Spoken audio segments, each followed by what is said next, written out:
South ఇండియాలోని అతి తక్కువ ధరలకి రత్నాలనందించే ఏకైక సంస్థ 6JVR. నమస్కారం. కార్తీక పురాణం 28వ రోజు పారాయణలోకి వచ్చాం. ముందు రోజు కేదారేశ్వర వ్రతము చేసుకుంటే ఎంత మంచిది, దానివల్ల ఎలాంటి ప్రయోజనం లభిస్తుంది, అసలు కేదారేశ్వర వ్రతం ఎలా ప్రారంభమైంది అనేది చెప్పుకున్నాం. ఇవేల్టి పారాయణలో కేదారేశ్వర వ్రతం మహత్యంని తెలియజేసేటువంటి ఒక ప్రత్యేకమైన కథను చెప్తున్నారు. వశిష్ఠ మహర్షి చెప్తున్నారు జనక రాజర్షికి, మహారాజా, ఈ కార్తీక వ్రతాన్ని, కేదారేశ్వర వ్రతాన్ని ఆచరించి సంపన్నమైన ఒక కుటుంబ కథను చెప్తాను వినమంటున్నారు. పూర్వకాలంలో వారణాసిలో ఒక నిరుపేద వర్తకుడు ఉండేవాడు. అతడికి 2 కుమార్తెలు, ఒక కుమారుడు చిన్నవాడు. పెద్ద కుమార్తె భాగీరథి, చిన్న కుమార్తె భాగ్యవతి. కుమారుడి పేరు భగీరథుడు. ఆ వైశ్య దంపతులు తమ సంతానంతో పొద్దు గడపటమే దుర్భరంగా బతుకుతూ ఉండేవాళ్ళు. అంటే చాలా కష్టంగా ఉండేది. డబ్బులు లేవు, సంపాదన లేదు, వ్యాపారం లేదనమాట. అయితే ఏం చేసేవాళ్ళు, ఆడపిల్లలిద్దరూ అడవిలోకి వెళ్ళి కట్టెలు చితుకులు ఏరుకొని వచ్చి వాటిని గ్రామంలో అమ్మి ధనం తీసుకొచ్చేవారు. ఆ కుటుంబం ఆ ధనంతో జీవితం సాగిస్తూ ఉండేది.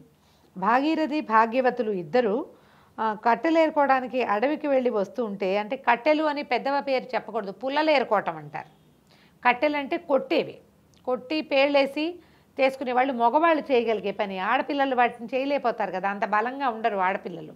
వీళ్ళు ఏం చేసేవాళ్ళు, చెట్ల కింద రాలి పడిన రెమ్మలు కొమ్మలు అవన్నీ ఎండిపోయి ఉంటాయి కదా, ఎండు పుల్లలు ఏరుకొచ్చేవాళ్ళు. చితుకులు అంటారు, చిన్న చిన్నవి, వాటిని ఏరుకొచ్చుకునేవాళ్ళు అనమాట. ఒకరోజు ఈ పుల్లలు ఏరుకోవటానికి అడవికి వెళ్ళి వస్తూ దారిలో ఒక మర్రి చెట్టు నీడలో జరుగుతున్నటువంటి కేదారేశ్వర వ్రతాన్ని చూశారట. వ్రత విధానాన్ని అడిగి తెలుసుకున్నారు. భక్తే ప్రధానమని చెప్పగా విన్నారు. అక్కడే ఓ చెట్టు కింద కూర్చుని తాము కూడా పూజ చేసుకుని ఇంటికి తిరిగి వచ్చారట. ఆ రోజున వాడి దగ్గర ఉన్న పుల్లలకి డబ్బులు ఎక్కువగా వచ్చినాయి. అదంతా కూడా కేదారేశ్వరుని వ్రతమహత్యమేనని, ఆయన యొక్క కటాక్షమేనని గ్రహించారు. ఇదే మనం వరలక్ష్మి వ్రతంలో వింటాము, తర్వాత సత్యనారాయణ వ్రత కథలో వింటాం.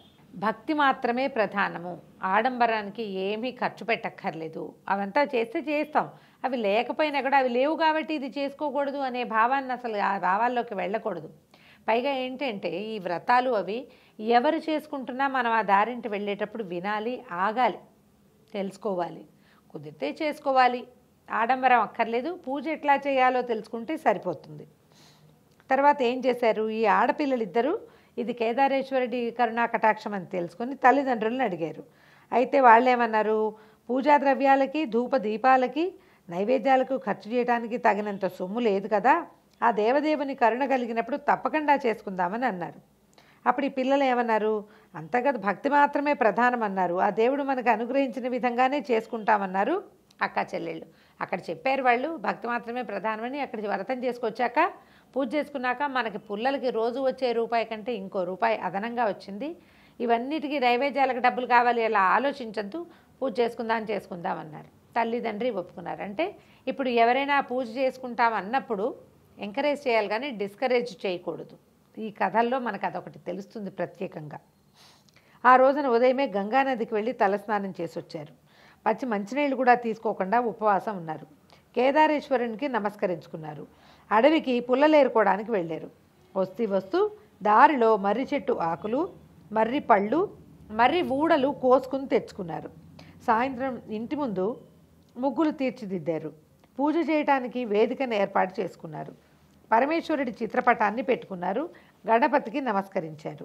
పరమేశ్వరుని పూజించారు. స్వామి, మేము నిరుపేదలం, ఈ మర్రి ఆకుల్ని తమలపాకులుగా భావించు, మర్రి కాడలని అంటే ఊడల ముక్కల్ని వక్కలనుకో, ఈ మర్రి పళ్ళనే బూరెలుగా భావించి స్వీకరించు, ఈ మర్రి ఊడలు ఉన్నాయి, వీటి ఇంకా పెద్ద పెద్ద ఊడలు, వాటిని తోరాలనుకో అని పరమేశ్వరుడికి వాటిని నివేదించారు. పచ్చికాయలు కూడా కోసుకొచ్చారు. పచ్చికాయలేమో వక్కలనుకోమన్నారు, పళ్ళేమో నైవేద్యం అనుకోమన్నారు. మర్రి ఊడలు కట్ చేసుకొచ్చుకున్నారు. ఆ కత్తిరించి తెచ్చినటువంటి వాటిని తోరాలనుకో, తోరాలు తయారు చేయడానికి కూడా మా దగ్గర శక్తి లేదని చెప్పి పరమేశ్వరుడికి వాటిని నివేదించారు. పూజ పూర్తి చేసుకుని తీర్థం తీసుకున్నారు. చంద్రోదయాన్ని చూసి చల్లగా చూడమని చంద్రుడికి నమస్కారం చేశారు. ఆ తర్వాత పుల్లలు నమ్ముకుని నూకలు తెచ్చుకుందామని బయలుదేరారు.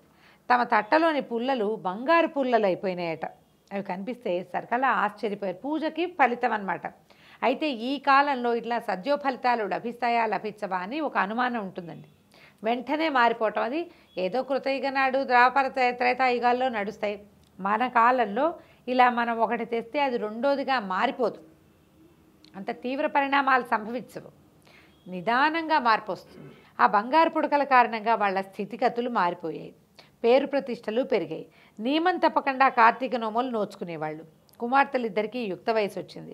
సౌందర్యవంతులైనటువంటి కుమార్తెలలో పెద్దమ్మాయిని తూర్పు దిక్కు నుండి ఒకరు, పడమర దిక్కు నుండి మరొకరు చిన్నమ్మాయి కోసము వచ్చి తమ తమ కుమారులకు భార్యలుగా చేసుకుని అమ్మాయిలకి చక్కగా మంచి సంబంధాలు వచ్చినాయి, పెళ్ళిళ్ళు అయిపోయినాయి. భగీరథయ్య కూడా పెరిగి పెద్దవాడయ్యాడు, ఆఖరి అబ్బాయి అన్నమాట. ఎప్పుడూ వచ్చినట్టే కార్తీక మాసం వచ్చింది. అప్పట్లో పేదతనం వల్ల కార్తీక నోములు అంతంత మాత్రంగా చేసుకున్నాం, ఇప్పుడు మన అంతస్తుకు తగిన విధంగా చేసుకుందామని తల్లిదండ్రులను ఒప్పించాడు. పట్టుతోరాలు అవి పాతవన్నీ తీసేసి పెరట్లో ఉన్న కాకరపాదు మీదకి విసిరేశాడు. బంగారు తోరాలు చేయించి ఎంతో ఆడంబరంగా ఘనంగా నోచుకున్నాడు. దర్పం బాగానే ఉంది కానీ భక్తి లేదు. గొప్ప చూపించుకోవటం కోసం అందరినీ పిలిచాడు, బాగా భోజనాలు పెట్టాడు, అందరికీ పెద్ద పెద్ద తాంబూలాలు ఇచ్చాడు, బాగా పళ్ళు పువ్వులు కాయలు రిటర్న్ గిఫ్ట్లు, వ్యవహారం బాగా జరిగింది.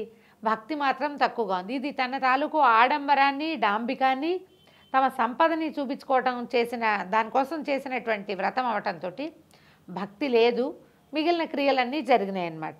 అయితే ఈ భక్తి లేకపోవడం వల్ల కేదారేశ్వరుని అనుగ్రహం తప్పింది. సిరి సంపదలు తరిగిపోయాయి. పేదరికంతో మళ్ళీ వాళ్ళ బతుకు దుర్భరమైపోయింది. తిండి గడవటం కూడా కష్టమైపోయింది. పెరట్లోని కాకరపాదు విరగ్గాసింది, విపరీతంగా కాసిందట. తల్లి కాయలు కోసి కొడుకు చేతికిచ్చి షావుకారు చేతికిచ్చి నూకలు ఏమైనా తీసుకురా గంజి తాగుదామని పంపించింది. అయితే వాటిని తీసుకెళ్ళినటువంటి భగీరథ శ్రేష్ఠి ఈ అంగడికి వెళ్ళి అయ్యా ఈ కాకరకాయలు తీసుకుని 2 నూకలు ఇప్పించండి అని పరిపరి విధాలుగా బతిమలాడినా కూడా ఈ చేదుకాయలు దేనికని కసురుకుని కొన్ని నూకలు ఇచ్చి పంపించాడు. మర్నాడు మళ్ళీ భగీరథయ్య కొన్ని కాయలు పట్టుకుని వెళ్ళి ఆ షాపుకి వెళ్ళాడనమాట, ఈ కాయలు తీసుకుని నూకలు ఇవ్వమని. అయితే శ్రేష్ఠ అడిగాడు, ముందు రోజు నవరత్నాలను చూశాడు కదా, అందుకని అతను అడిగాడు, అబ్బాయి ఈ చెట్టు ఎక్కడిది, ఈ కాయలు ఎక్కడివి, ఎక్కడి నుంచి తెచ్చావు, చాలా బాగున్నాయని అడిగేసరికల్లా ఇతను ఏమన్నాడు, భగీరథుడు నువ్వు మా పెరట్లో ఉన్న ఒక చెట్టు కాసినాయి అని చెప్తే ఆ కాయల్ని రోజు నాకే పట్టుకురా అని చెప్పాడనమాట. కుర్రాడు ఆనందించాడు. భగీరథుడు ఆనందించి ఇంటికి వెళ్ళిపోయాడు. ప్రతిరోజు ఆ కాయలన్నీ పట్టుకెళ్ళి శ్రేష్ఠికి ఇచ్చేసేవాడు. ఆ కొట్లో ఇచ్చేసరికల్లా ఆయనేమో ఆ కాకరకాయలన్నీ తీసుకున్నాడు. ప్రతి కాకరకాయలోనూ నవరత్నాలు రాలి పడుతున్నాయి, అవన్నీ వాళ్ళు ఉంచుకున్నారు. వీళ్ళకి ప్రతిరోజు 2 సోలలు నూకలు ఇచ్చేవాడు, నూకలు తెచ్చి గంజి కాచుకునేవాళ్ళు. కొంతకాలానికి పాదుకున్న కాయలన్నీ అయిపోయాయి. మళ్ళీ కథ మామూలే. ఆకలి బాధ వాళ్ళని కష్టపెడుతోంది. వాళ్ళకి ఏం చేయాలో పాల్పోవటం లేదు. అంటే వీళ్ళ దొడ్లో కాకర చెట్టుకి నవరత్నాలు కాసినా కూడా వాళ్ళకి ఉపయోగపడలా. ఆ నవరత్నాలు ఎవడో అదృష్టవంతుడు వాడింటికి చేరిపోయేది. మన ఇళ్లలో కూడా ఇలా అవుతుందండి. అన్నీ మన దగ్గరే ఉంటే పక్క వాళ్ళకి ఇచ్చాక అది అద్భుతంగా పరిణమిస్తుంది, మన దగ్గర ఉండగా అది పనిచేయదు. ఎందుకంటే మనకి దైవానుగ్రహం తప్పడం వల్ల. అదే చెప్తున్నారనమాట. ఈ అమ్మాయి ఏం చేసింది, కుమారుడిని పెద్దమ్మాయి ఇంటికి పంపించిందట.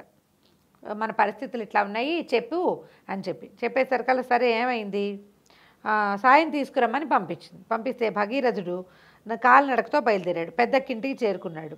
బికారిలాగా ఉన్న అతన్ని చూసి ఆ ఇంటి నౌకర్లు లోపలికి రానివ్వలేదట. అయితే ఇక పైన మేడ మీద తలారబెట్టుకుంటున్న భాగీరథి అమ్మాయి, అంటే మొదట పూజ చేసుకున్న అమ్మాయిల్లో ఒక అమ్మాయి అన్నమాట, తమ్ముడిని లోపల తీసుకెళ్ళింది. వీళ్ళ దీనగాథ అంతా తెలుసుకుంది. ఏం చేసింది, ఒక గుమ్మడికాయని లోపల తొలిపించి దాని నిండా వరహాలు పోసి ముచిక గట్టిగా బిగించేసి తమ్ముడు చేతికిచ్చి దీన్ని ఇంటికి తీసుకెళ్ళి దీన్ని అమ్మకే ఇవ్వరా నాయనా అని పంపించింది. ఏదో సాయం చేస్తుందంటే ఈ గుమ్మడికాయ ఇచ్చింది ఏమిటి అక్క అని బాధపడుతూ ఉన్నాడట అబ్బాయి. వెళ్తున్నాడు, గుమ్మడికాయ ఇట్లా మోసుకెళ్తున్నాడు అనమాట. దారిలో ఒక గద్ద పైనుంచి ఎగురుతూ ఈ గుమ్మడికాయ ఎర్రగా ఉండేసరికల్లా అదేదో తినే వస్తువు అనుకుని అది తన్నుకుపోయింది. ఒక పూట కూరైనా గడుపుకోవచ్చు అని అనుకుంటే గద్ద కాస్త తన్నుకుపోయిందని బాధపడి ముందుకు వెళ్ళలేక అక్కడి నుంచి చిన్నక్కయ్య గారింటికి వెళ్ళేట. కాలినడకన వస్తున్నటువంటి తమ్ముడిని చూసి వడివడిగా మేడ దిగొచ్చి తమ్ముడిని ఇంట్లోకి తీసుకెళ్ళింది. యోగక్షేమాలు అడిగి తెలుసుకుంది. భగీరథుడు పెద్దక్కింటికి వెళ్ళాము, ఆ గుమ్మడికాయ ఇచ్చాము, దాన్నే ఇచ్చింది, దానితో సరిపెట్టుకుందాం అనుకుంటే గద్ద తన్నుకుపోయింది మొదలైన వ్యవహారాలన్నీ చెప్పాడు. ఈవిడేం చేసిందట, బాగా ఆలోచించి ఓ కాలు జోడులో మాణిక్యాలు పోసి కుట్టించి తమ్ముడికిచ్చి ఇంటికి వెళ్ళే వరకు ఎక్కడా విప్పద్దు, వేసుకునే ఇంటికి వెళ్ళరా నాయన, ఎక్కడా విడిచిపెట్టద్దు, కాళ్ళ నుంచి విడవద్దని చెప్పింది. చెప్పేసరికల్లా ఈ అక్క కూడా పెద్దక్కలాగా ఉత్త చేతులతో పంపుతోందని బాధపడ్డట. అక్కగారిచ్చిన సద్దిమూటని దారి మధ్యలో చెరువు దగ్గర ఆగి సద్దిమూట ఇచ్చింది, అన్నం కట్టించిందనమాట. చెప్పులు ఇప్పద్దంటంతో కాలు కడుక్కోవడానికి చెప్పులతోటే దిగాడట. చెప్పులు ఇప్పద్దంది. మామూలుగా ఏం చేయొచ్చు, చెరువుల దగ్గర ఆగినప్పుడు చెప్పులు ఇప్పి పక్కన పెట్టుకుని చెరువులోకి దిగి కాళ్ళు కడుక్కుని అన్నం తినేవాడు. ఈ అబ్బాయి ఏం చేశాడు, వాళ్ళ అక్కయ్య వద్దంది కదా చెప్పులు ఇప్పబోకు అని చెప్పింది. వద్దంది కదా అని ఆ చెప్పులతోటే బురదలోకి దిగాడు చెరువులోకి. ఈ బురదలో చెప్పులు కాస్త ఇరుక్కుపోయినాయట. దాంతో ఏం చేశాడు, ఇంక ఎంత వెతికినా ఆ బురదలో కూరుకుపోయినాయి. ఈ అబ్బాయి అటు ఇటు కంగారు పడి వెతికాడు. మెల్లిగా అది బురదలోకి లోపలికి వెళ్ళిపోయినాయి, దొరకలేదు. జరిగిన దానికి కుమిలిపోయాడు. ఎంత పడ్డాడో ఏం చేయాలో తెలియలేదుట. అక్కడి నుంచి ఏం చేశాడు, మళ్ళీ ఇంటికి వెళ్ళాల, పెద్దక్కయ్య గారింటికి వెళ్ళాడు. ఏరా మా తమ్ముడు, నేను ఇచ్చిన గుమ్మడికాయ అమ్మకి ఇచ్చావా అంటే, ఓ ఇచ్చాను అమ్మ, చాలా బాగా వండింది, కూర ఎంత బాగా కుదిరిందో, పులుసు మరీ బాగుందన్నట్టు అనేసరికల్లా ఆవిడ తెల్లబోయి వాళ్ళ అక్కయ్య, ఒరే ఏమిట్రా బుకాయించకు, నిజం చెప్పు, నువ్వు ఆ కాయ అమ్మకి ఇచ్చావా అంటే, వాడు ఏడ్చి మొత్తుకుని ఏం చెప్పాడు, గద్దెత్తుకుపోయింది అని చెప్పాడు. చెప్పేసరికల్లా అయ్యో వీళ్ళకి ఈ దుస్థితి వచ్చిందే, ఇలా వచ్చింది, వజ్రాలు వైఢూర్యాలు పోసి గుమ్మడికాయలు పోసి ఇచ్చినా కూడా వీళ్ళ పరిస్థితి ఇలాగే ఉంది. పైగా వాడు ఇక్కడిక్కడే తిరుగుతున్నాడు. ఆ గుమ్మడికాయ ఇల్లు చేరితే అమ్మకి తెలిసేది వ్యవహారం. సరే ఏమిటి, ఎంత బాధపడుతూ ఉండిపోయారు అక్క చెల్లి ఇద్దరు. కార్తీక మాసం వచ్చింది. ఆవిడ ఏం చేసింది, కార్తీక నోము సన్నాహం చేసుకుంటూ తమ్ముడిని అడిగిందట, కార్తీక నోములు ప్రతి ఏటా చేస్తున్నారా అంటే, ఆ స్వామివారి తోము చాలా గొప్పగా బంగారు తోరాలతో, వెండి తమలపాకులతో, ముత్యాల సున్నంతో చాలా వైభవంగా చేశామక్క అని చెప్పాడు. ఇది ఒక సంవత్సరంలో జరిగింది. ఈ కార్తీకంలో వీళ్ళు వ్రతం చేసుకున్నారు, మరుసటి కార్తీకానికి బికార్లు అయిపోయారు. అయితే ఇంత బాగా వ్రతం చేస్తే ఏం జరిగిందిరా తర్వాత అని అడిగితే, తమ్ముడు ఏం చెప్పాడంటే, ఇలా ఇలా జరిగింది, మొత్తం ఆస్తంతా పోయింది, వ్యాపారంలో వేసిన ఓడలన్నీ పోయినాయి, ఇంటి ఇల్లు వాకిలి పోయినాయి, అప్పు వచ్చింది, ఇల్లు జప్తుకొచ్చింది, మేము గుడిసెలో ఉంటున్నాము, మా పరిస్థితి ఇలా అయింది, కిందటి సంవత్సరం కేదార్ను ఘనంగా చేసిన తర్వాతే మాకు ఈ పరిస్థితి వచ్చింది అనగానే అప్పుడు అమ్మాయికి ఏమనిపించిందంటే, కేదారేశ్వరుడి దయ తప్పటం వల్లే ఇది జరిగిందని భావించి తమ్ముడు చేత కార్తీక పూజలు చేయించి తమ్ముడికి కొంత డబ్బు ఇప్పించిందట. తమ్ముడు ఆడంబరాలకు పోయి స్వామి కరుణకి దూరమయ్యారు.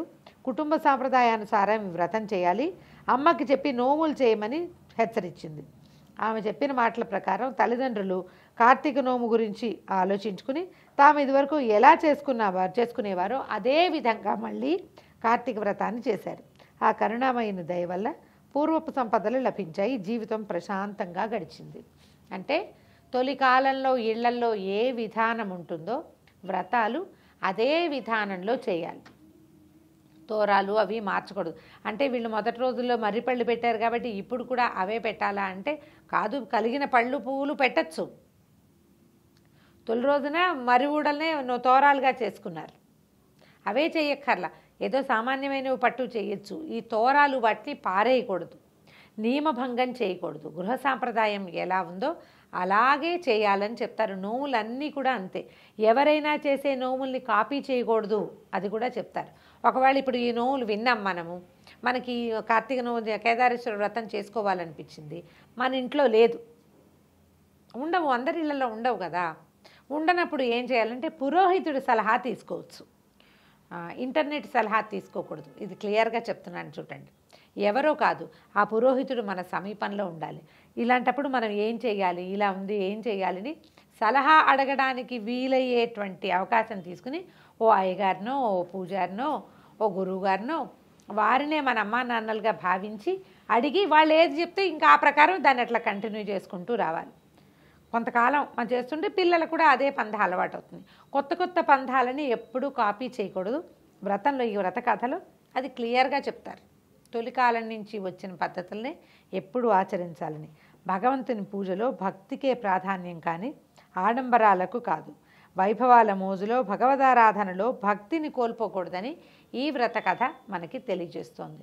కేదారేశ్వర వ్రత కథ విన్నా చెప్పినా కూడా విశేషమైన ఫలితం లభిస్తుందట. అఖండమైనటువంటి పుణ్యబలం పెరుగుతుందంటారు. నేను చెప్పాను, మీరు విన్నారు. దీంతో 28వ రోజు పారాయణ పూర్తయింది. రేపు ఉదయం 29వ రోజు పారాయణలో కలుసుకుందాం. నమస్కారం.